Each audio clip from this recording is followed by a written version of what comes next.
At ito na nga ang aming minimalist dining area. At welcome back nga pala sa ating pagme-makeover. Naglagay pala ako dito mga minangsang kitchen towel para kung may pupunasan nga ay mas madali makakuha. Inayos ko nga rin pala yung mga pagkain ni Aizen dito sa aming lamesa. Mas okay kasi at mas maganda nga tingnan kapag ganito ang ayos niya. At nung naayos ko na nga siya mga mi ay nilagay ko na nga siya dito or sinabit ko na nga siya dito.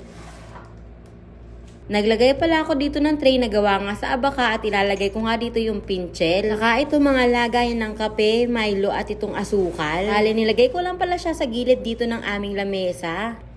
At nilagay ko na nga dito sa glass dispenser ito mga mug at baso namin. Hindi na nga kami mahihirapan sa pag-inom nga ng tubig dahil nga hindi na kami pupunta sa kusina at available lang nga dito yung pitchel at baso. At dito nga lang sa tabi ng pitchel ko nilagay yung mga baso. At ito na nga ang kinalabas ng aking pagme-makeover dito sa aming dining area. Hindi man ito bonggang pagme-makeover pero para sa akin napakaganda at organized na nga nito. Bale kung makikita nyo nga or mapapansin ay dito nga sa ibabaw ng lamesa ito lang ang nakalagay. O diba napaka-minimalist. Pero dito nga sa taas ay makikita nyo nga yung microwave, rice cooker at painitan namin ng tubig. Para sa akin, napakaganda naman talaga ng ayos na to dahil lumuwag na nga rin yung kusina namin. Ano sa palagay nyo ang kinalabasan ng aming kusina? Paki-comment down below naman. Salamat! Bye!